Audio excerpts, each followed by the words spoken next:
trying to address the surface level, behaviors and reactions, trying to address that without getting to the core of that wound itself, it's impossible.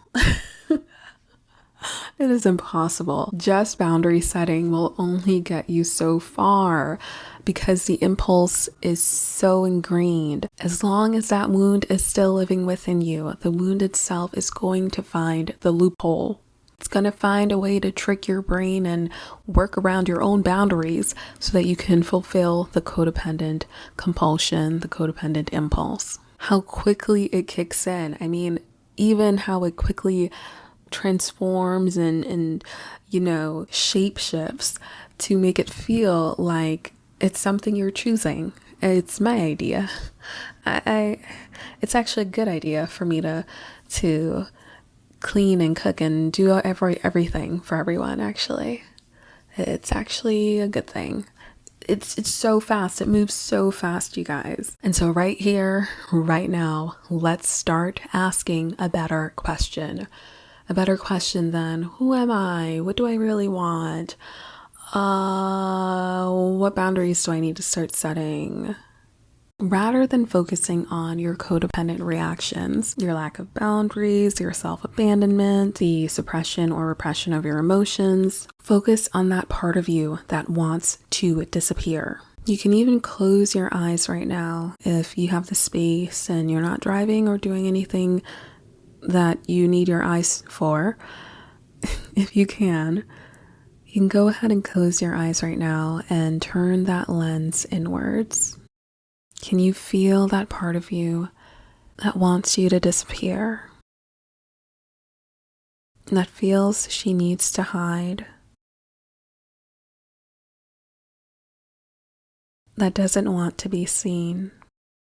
Maybe even in the act of looking inwards, can feel a part of you recoil and scurry away into a dark corner.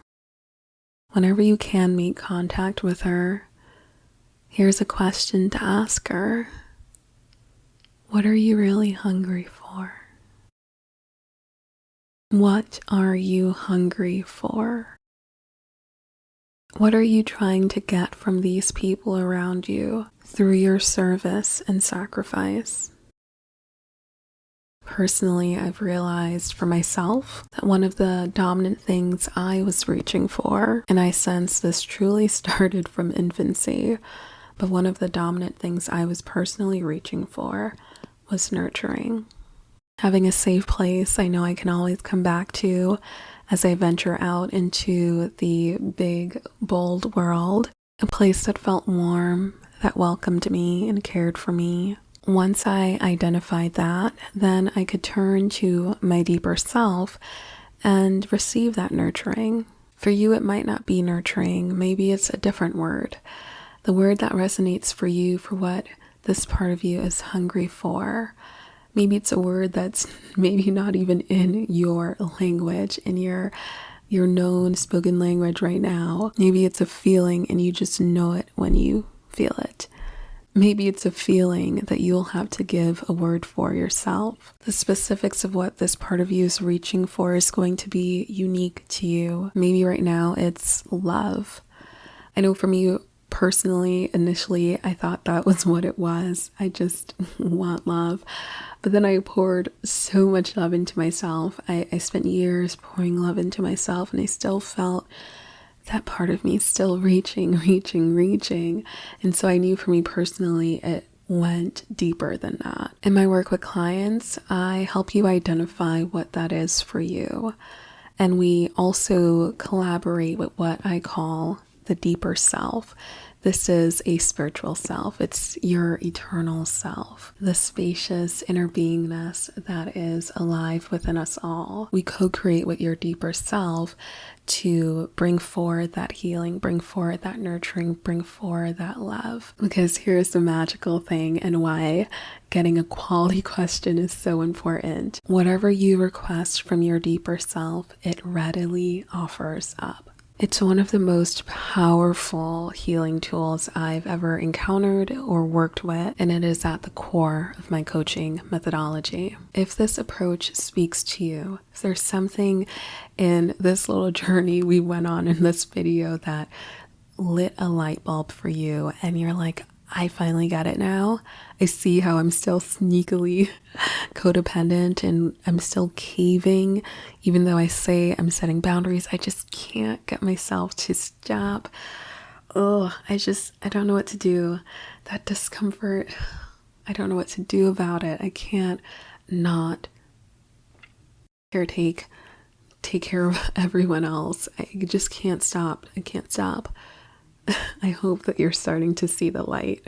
If you'd like to work with me, I offer intimacy coaching and also deeper self coaching. So the intimacy coaching track is for those who want to specifically focus on healing around relationships. It is also great for those who are having difficulties in intimacy, whether you're noticing that you freeze up or you don't have a high pleasure sensitivity or you feel shut down. That track is for you. You can learn more at uniquebelle.com/coaching.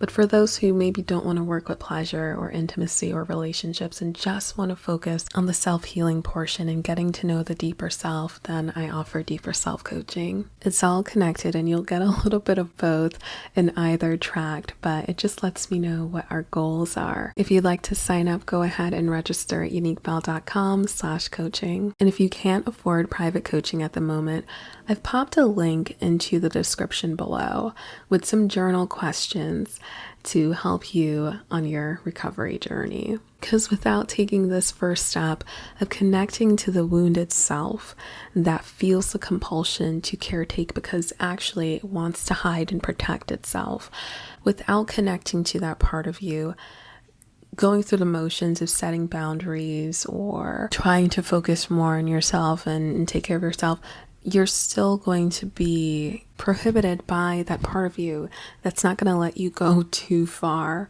right? Or it's going to sneakily bypass your own boundaries. So go ahead and check out those journal questions because, again, in our self-inquiry, the quality of our questions is the most important step. That's going to propel you to actually receive the healing answers that you're looking for. When you get this part right, everything else comes with ease. Boundaries, knowing what you want or what you even should be setting boundaries with, all of that clarity, it naturally comes after that wounded self feels safe and taken care of. You've already lived enough life to know what you want and who you are. I know codependency right now is making you second guess yourself, but it doesn't mean that that information hasn't been logging into your brain and your psyche for all these years of life, right? You've been out in the world, you know you don't like that and you like this, but codependency fogs up that knowing so that you feel like, I don't know what I want, but as soon as the fog lifts, all of that comes back to you naturally. You do know who you are. There is a core essence within you that can never be diminished, even if it feels like it is right now. It's still burning brightly, just waiting for that fog to clear. You know what you want. You do know that you deserve it. And yes, you're ready to receive it. So again, I'm Unique Belle. I'm a trauma-informed certified intimacy coach. If you want to work with me, grab your spot.